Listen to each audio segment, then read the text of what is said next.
हमने आईने में महबूब की तस्वीर सजा रखी है। हमने आईने में महबूब की तस्वीर सजा रखी है।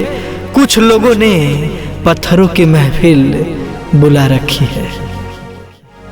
आंसू कहाँ से लाऊं, आंसू कहाँ से लाऊं वीरान पकों के शहर में। आंसू कहाँ से लाऊं वीरान पकों के शहर में। तेरी याद में अब आंसू नहीं, तेरी याद में अब आंसू नहीं, हम लहू बहार है।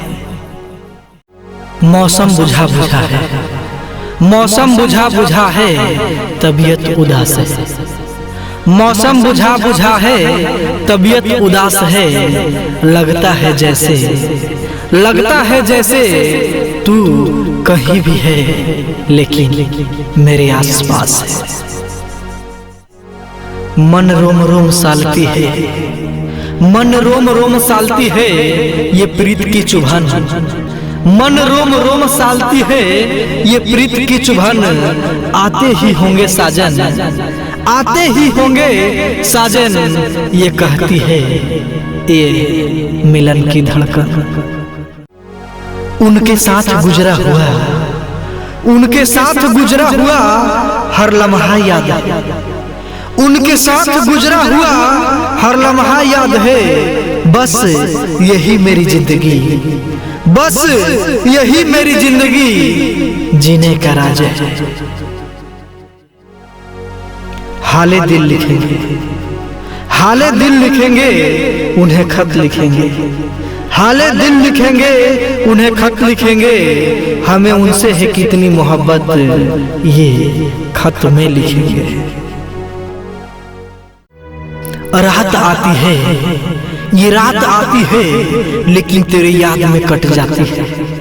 ये रात आती है, लेकिन तेरे याद में कट जाती है।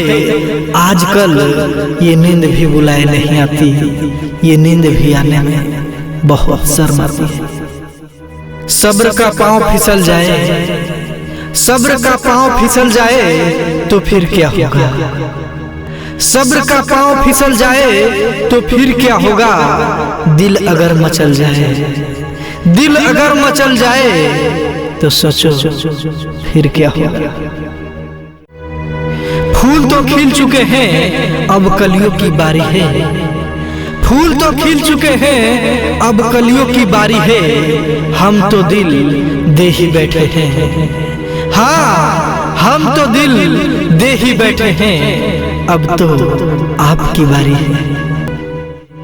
चांद सा मुखड़ा, चांद सा मुखड़ा उधर मुस्कुरा रहा है। चांद सा मुखड़ा उधर मुस्कुरा रहा है। नैन तिरछे देखकर, नैन तिरछे देखकर ये दिल शर्मा रहा है।